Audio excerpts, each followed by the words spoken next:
ناکەم ماندوو نەبن. سپاس کاگاران بەردەوام دەنجی تۆ دەنجێکی دیارە لە ڕەخنەگرتن لەو ستەمەی لە هەرێمی کوردستان لەلایەن دوو حیزب و دوو بنەماڵە دوو گروپەوە کرێ. پێتان وایە هەڵبژاردن دەتوانێت ڕۆڵی هەبێت لە کۆتایی هێنان بەم ستەمە؟ سەرتا من سڵاو ڕێزم بۆ ئێوە بۆ تیڤیەکەتان بۆ هەموو هاوکارەکانتان هەیە هیوادارم کە سەرکەوتوو بن.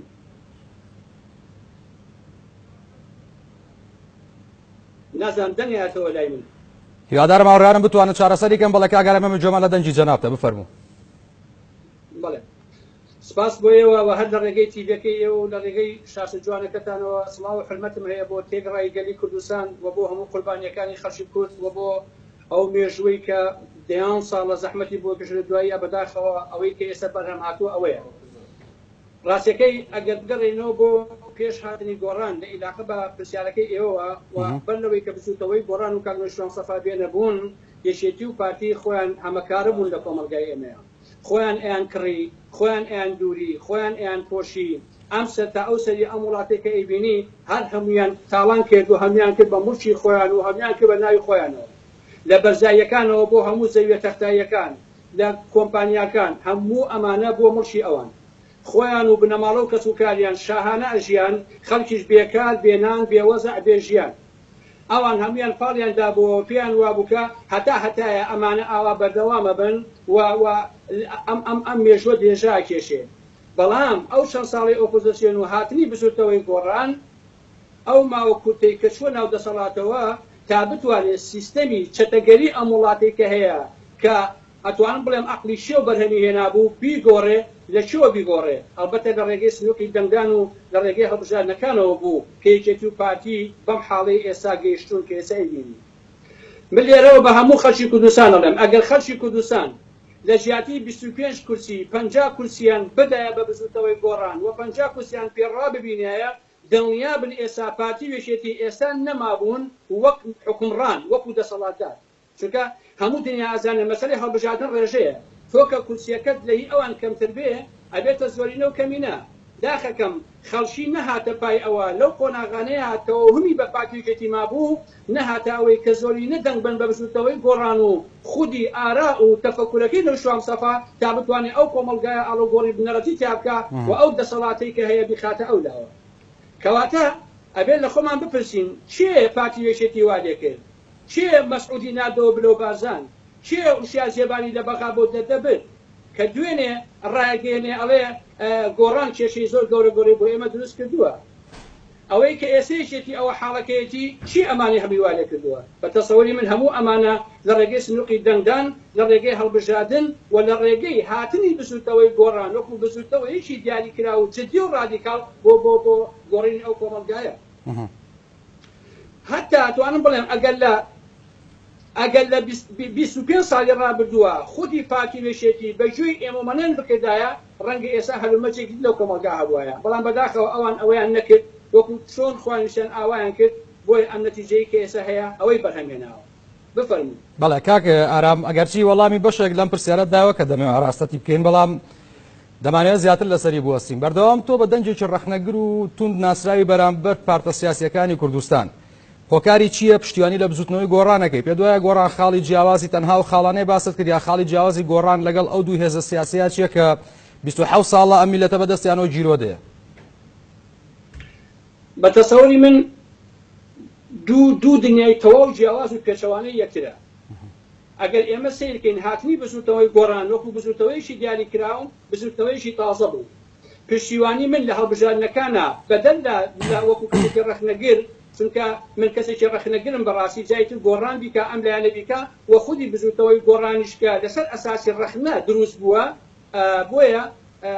ڕەخبوونی من یا ئەوەی پشتیوانی لە بزوتەوەی گۆڕان کردووە لەبەر ئەوە بووە کە یەکێتی و پارتی ئەم دوو حیزبە مەسەلەن گوێیان لە هیچ کەسێک نەگرتووە. حتا گوێیان نەگرتووە لەوانەیشی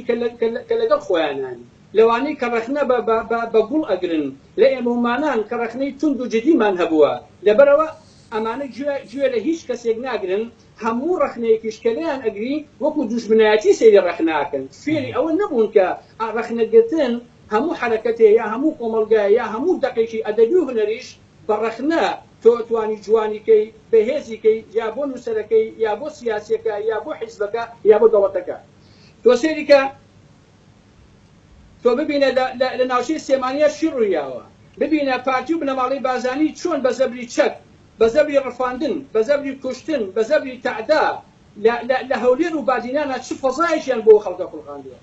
من لەوە دڵنیام ئەگەر یەک سەعات ئازادی هەبێت لە مەنتیقەی بادینان و هەولێرە خەڵکی کوردستان خەڵکی هەولێر و بادینان بە جۆرێ پڕن بە جۆرێ توندن تۆڵەی بەر و دەخۆیانەکەنەوە چی ئەمانەی ئاوالێ کردووە ئەم دوو حیزبە کە گوێیان نەگرت بۆ دۆستەکانی خۆیان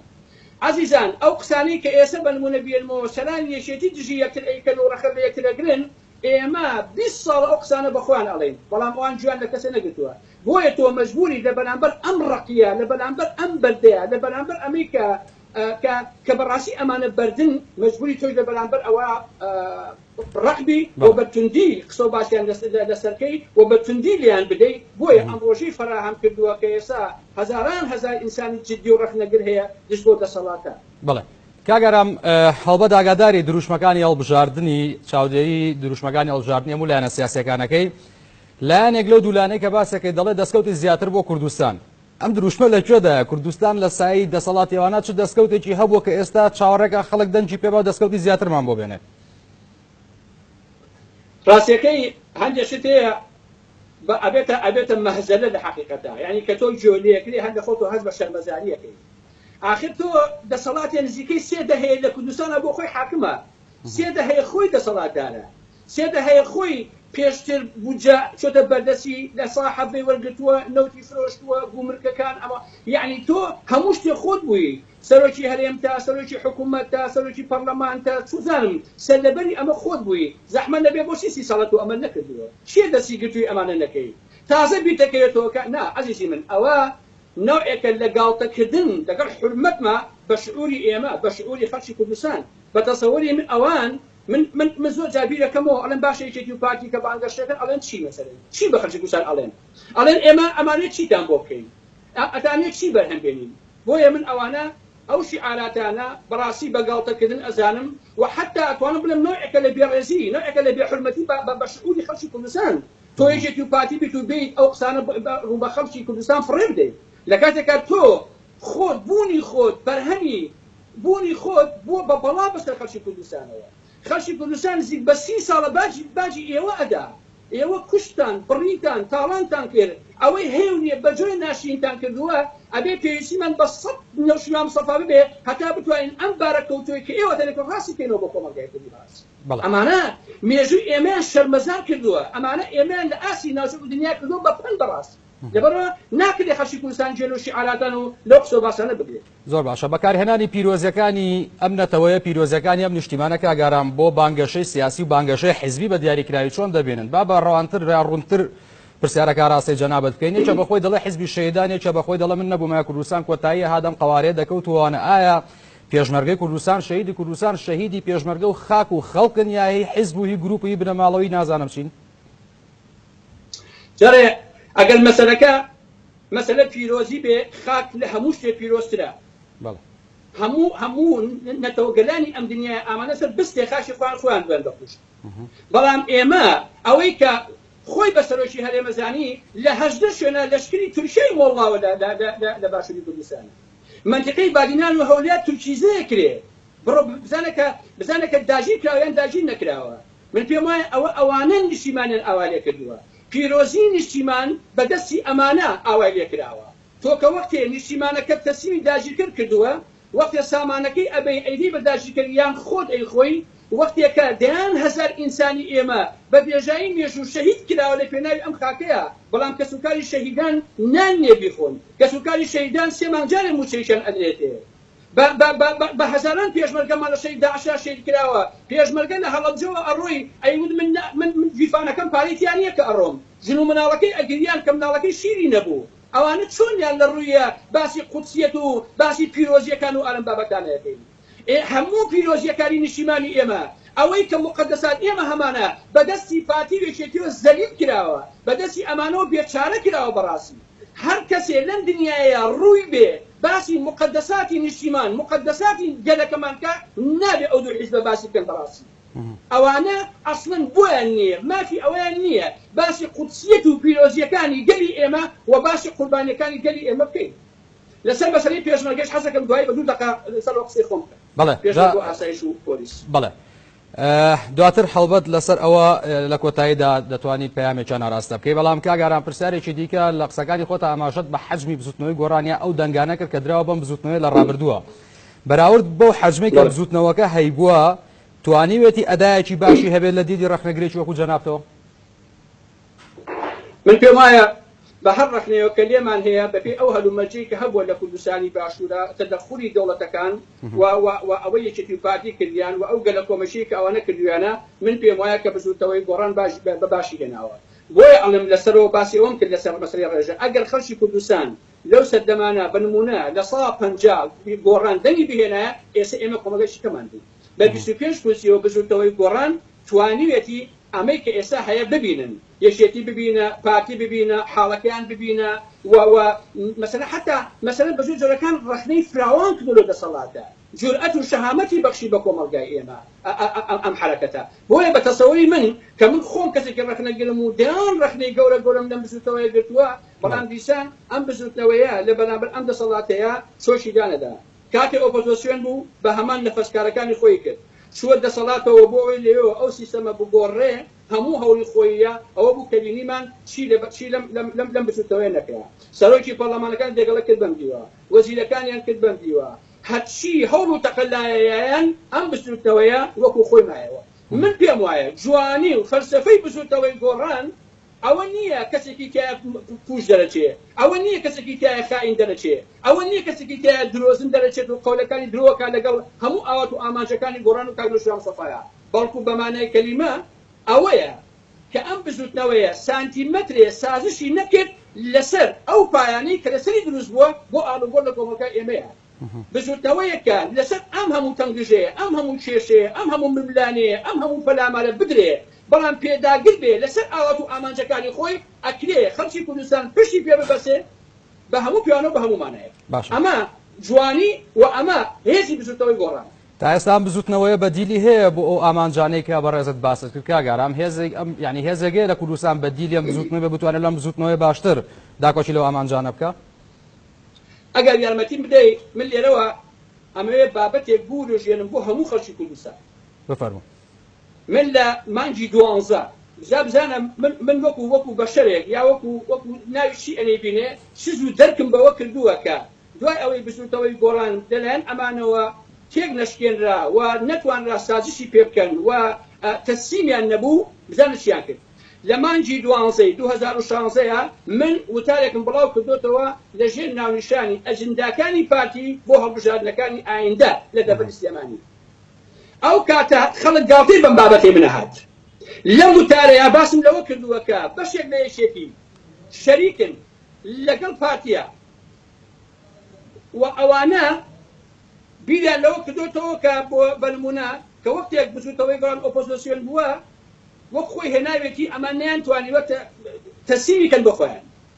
کاتێ چۆتە ناو ئەو دەسەڵاتەوە بۆ ئەوەی ئەو سیستەمەی کە هەیە بیگۆڕێ هەرچی کێشەیە بۆیان دروست کرد بەڵام دیسان تەسلیم نەبوو هەتا گەیاندیانە مریشکە ڕەشە گەیاندیانە شەڕ فایل پێچانەوە پەلامار سوتایەتی جوێن بێڕێزی تا ئەوەی کە کاگنۆشوان مستەفا درا بە دادگا ساڵانێک میدیای پارتی بە تایبەتی جگەر لە شەڕی کاگنۆشوان مستەفای ڕەحمەتی هیچ شتێکی تری نەبوو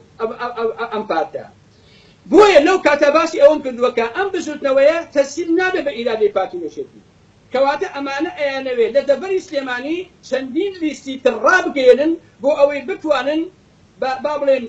لە وایان ئەزانی کە ئەمە وەکو میلاتە با بڵێن ئەگەر بزوتەوەیشی تر ڕاگەێن و کۆمەڵە شیعار و نازانم ئەمانە ئیتر ئەوەی کە دوای گۆڕان و دوای ئەم بزوتەوە حەقانێتیە کەوتووە بێ بە دوای ئەمانەکەوێ. بۆیە من لەو کاتەیە ئەو تارم بڵاو کردەوە بە دەقیقی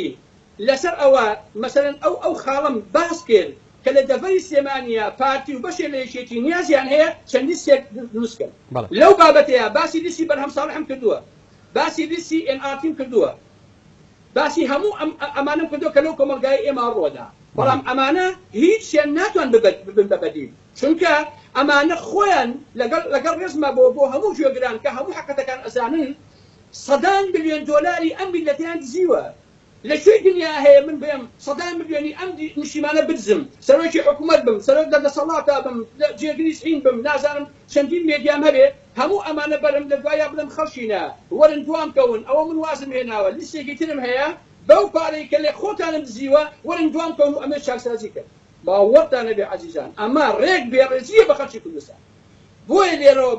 بە هەموو خەڵک ئەڵێم ئەمانە ناتوانن بە بەدیل چونکە حرەکەتێکن مێژووی ئەم مێژووی کە هەیان بووە خۆیان بەشدار بوون لە ناشرینکردنی ئەو ئەمریکا ئێستا هەیە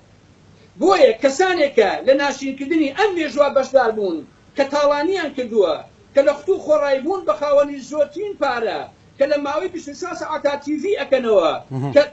کە هۆڵ ئەگرن بە ملیۆنەها دۆلار سەرفەکەن لە حرەکەتەکەیانە ئەبێ پرسیاکەن لە چێوە پەرانیان هێناوە ئەمانە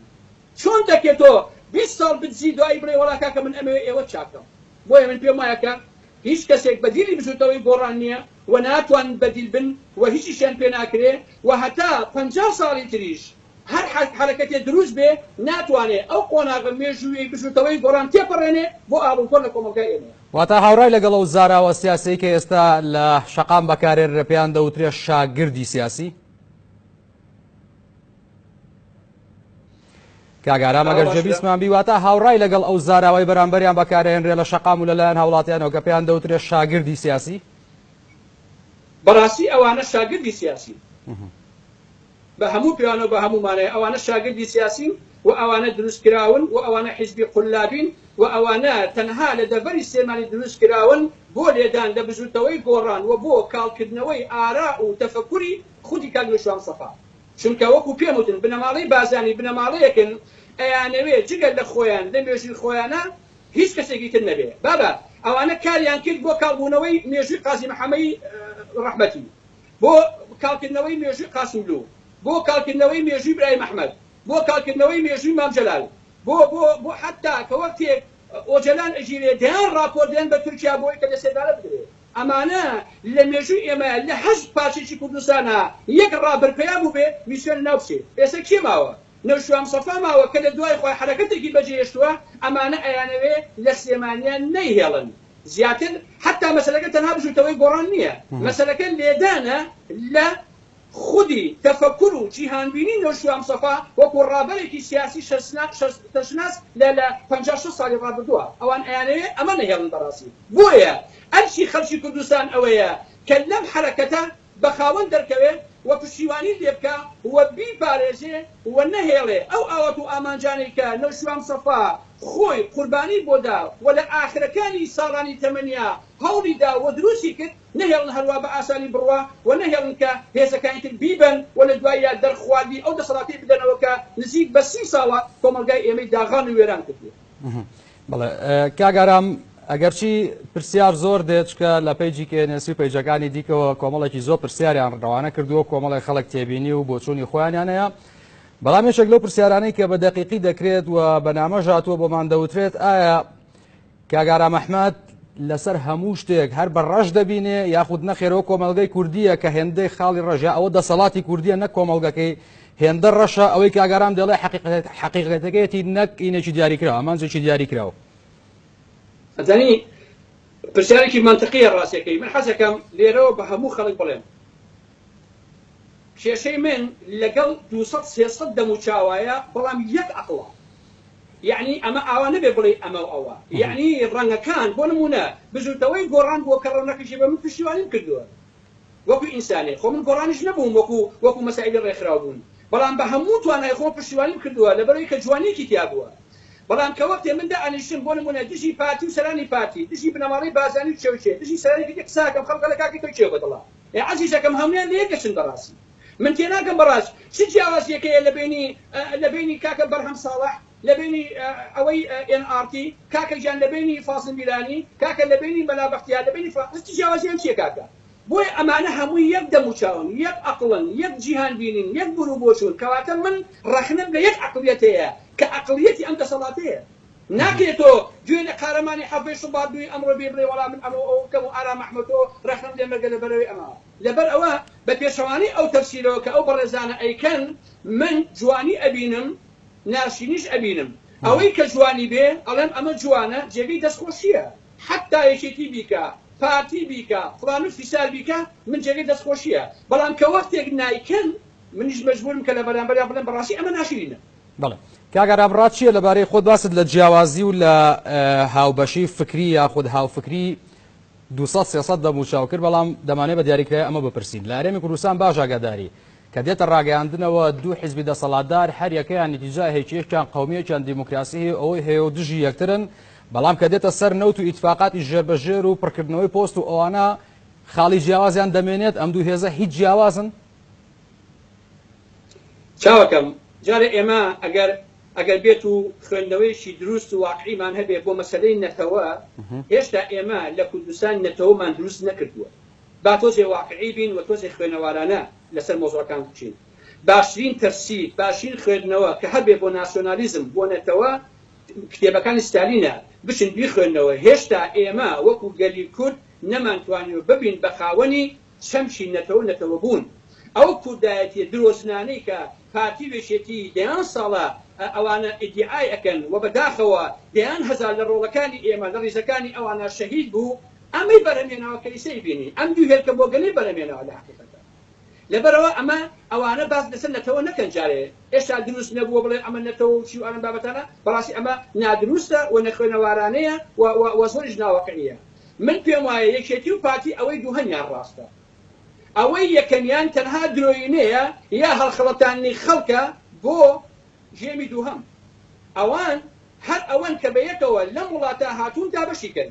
سامانی ئەم وڵاتە وەکو چۆن نزیک بە 3 هەیە بۆ خۆیان بردووە ئەمانە ئاوا سامانی ئەم وڵاتە بۆ خۆیان برن لەناو خۆیانە بەشیکەن بابە ئێمە لە ئەوروپاین سەرانی یەکێتی و پارتی چی سامانی ئەو وڵاتە هێنانە بۆم ئەوروپایە من لەم هۆڵندایە دەیان کەس ئەناسم پێشتر لەم 10 ئیرۆ لە جیفەیان نەبووە ئێستا بەنزیخانەی داناوە ئێستا مارشێتی داناوە هەمووی پارەی ئەم مەسئول و ئەو مەسئولی پارتی وێشێتیە هێناویانە لە ئیتالیاوە لە فەڕەنساوە لە هۆڵندا و ئەڵمان و ئەوروپای شەرقیەوە حتا ئەگاتە ئەمریکا و کەنەدا و ئوسترالیا ئەمانە هەموو پارەکە لە هێناوە لەوێ خستیان تەگەڕ پارە پێیاکەن و خۆیان دەوڵەمەندەکەن ئەوان تەنها لەوەدا شەریکن لە حقیقەتە من جیاوازی ناکەم لە بینی ئەو پارتی وێشێتیە لە واقعیە بەمووش جیاوازی ناکەم بەڕاستی بەڵێ کاگارام لە ماوەی ڕابردووە بینیمان کە لە دهۆک و هەولێر و ئەو ناوچانە هاوڵاتیان بۆ داوای مافی خۆیان هاتنە سەر شەقام و دڵنیام بەڕێزت لێمەش وەکو ئێمە بینیوتە کە چۆن شەق لە مامۆسایەکی بەتەمەن هەڵەدرا لە هەولێری پایتەختە کە داوای موچەی چەند مانگی ڕابردوویەکە پرسیارەکە ئەمەیە ئەم ناڕەزایە جەماوەری کە سەری هەڵداوە قەڵای ستەم و گەمارەی سیاسی و ئەمنی پارتی تێپەڕان و شکاندوێتی تا چەند ئەگەر هەیە پرۆسەی گۆڕانکاری لە وڵاتە خێراتر بکە من بەوردی ئاگادارم لەبەرەوەی ئەو پەیوەندی سیاسی و کۆمەڵاتیانی کە هەمە لە زاخۆ بۆ بادینان هەتا ناوچەی شنگال بۆ مەسەلەی کەرکووک بۆ مەسەلەی هەولێر و ئەوانە بە تەواوەتی ئاگاداری ژیانی ئەو خەڵکەم عەزیزان هەولێر لە سیوێشی ئابەوە داگیر کراوە بە گاردی کۆماری بە چەکی پارتی و بنەماڵەی بازانی جامانەی سووریان پێچەوە لە لولەی دەبابەکانی بەعسەوە ئەو شاریان داگیر کردووە ئەو شارە بڕستیان لەو شارە بڕیوە دنیای تۆ بە جاسوس بەسەر ئەو شارەوە خەڵکی ئەو شارە یا خەڵکی بادینان پارتیان ناوێ بەڵام تۆ چەکی پێیە ئاسایشی پێ میدیای پێیە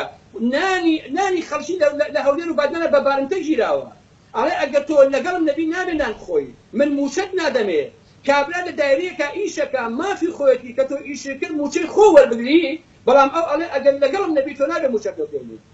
لەبەرەوە ئەبێ ئێمە لەوە تێبگەین کە خەڵکی سەربەرزی هەولێر پارتیان ناوێ لەسەر کۆمنتێک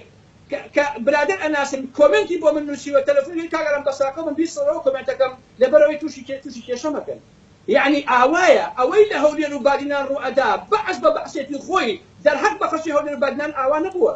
لە سەردەمی حیزبی بەعسا خەڵکی هەولێر و بادینان توانی هەناسەکە ڕەحەت هەڵکێشن ئەیان توانی قسێ بکەن ئەیان توانی حەرەکەتێ بکەن بەڵام ئەمانە ئەوەیشیان بڕیوە بۆیە هاتنە سەر شەقامی خەڵکی هەولێر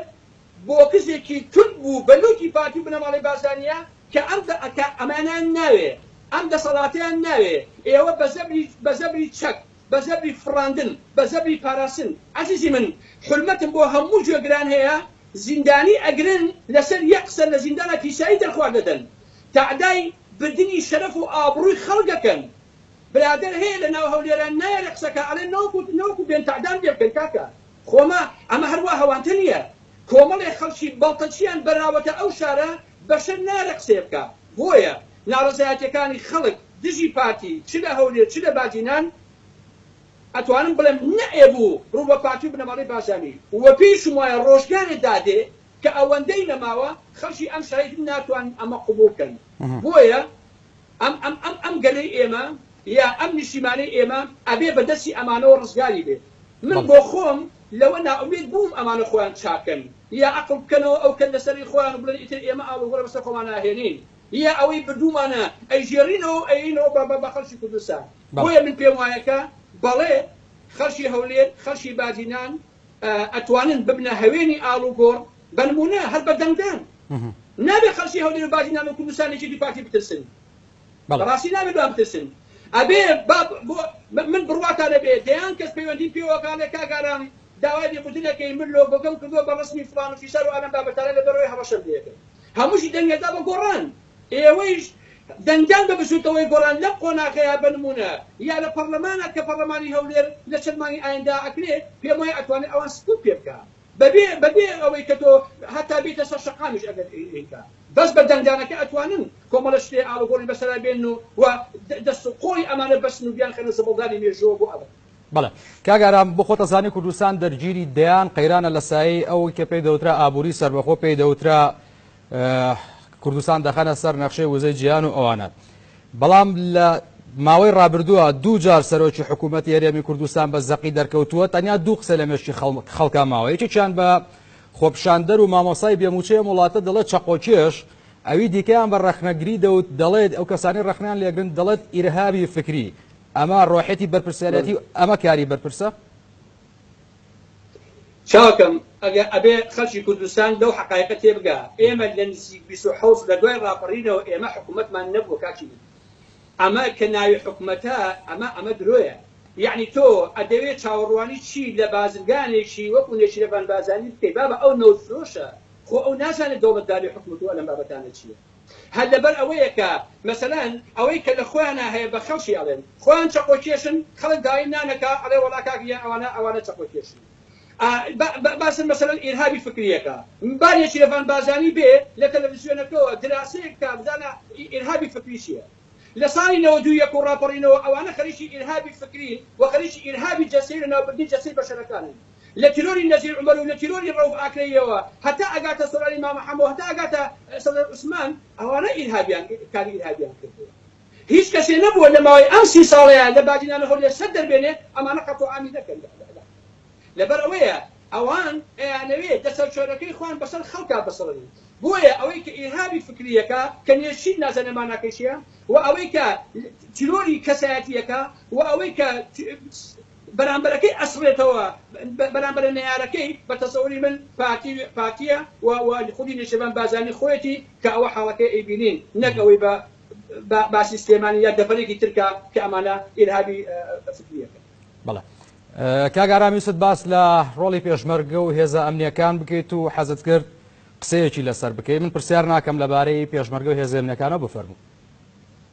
سپاس دەکەم من لێرەوە داوا لە تەواوی ئاسایشەکان لە تەواوی پێشمەرگە لە تەواوی پۆلیسەکەم ئێوە ئەبێ دەرک بەوە بکەن کە ئێوە موشی ئەم گەلەن و موشی ئەم نیشتیمانن نەک موشی کۆمەڵە بازرگانی سیاسی کە نزیکەی 70 ساڵە لە ڕەسا دانیشتون خۆیان و ماڵ و مناڵیان شاهانە ئەژین ئێوەی هیچ شتێکیان نییە هەمووشمان ئەزانین و خۆشیان ئەزانن سەرانی پارتی وێکێتی چۆن شاهانە ئەژین و ئێوەش حاڵتان چۆنە و ئەحواڵتان چۆنە ئێوە پێشمەرگەن ئاسایشن پۆلیسن ئێوە زەحمە دەکێشن کار دەکەن شەون و خونی ئەکەن مافی خۆتانە ژیانێکی شەرافەتمەندانتان بۆ دابین بکرێت مافی خۆتانە باشی موچەتان پێ بدەن لە کاتی خۆیان ئەم موچەیە مورچی بابی هیچ کەسێک نییە وەکو دەواری ئەڵێن مارەی دایکی هیچ کەسێک نییە مورچی پارەی ئەو نیشتیمانەیە سەمانی ئەو نیشتیمانەیە و ئێوەی زەحمە دەکێشن و ئێوەیش ئاگاتان لە ژیان و گوزانی خەڵکە و ئێوەیش چۆن داعشا ئێوەی پێشمەرگە شەتانە کرد لەبەرەوە ئێوە نابێ بە هیچ جۆرێ حساب لەسەر ئەو کۆمەڵە سیاسی بکەن کە بەسەر ژیانی ئێوە بازرگانیەکەن ئامەکەت بدە بۆ پێشمەرگە و هێزە ئەمنیەکان بەڵێ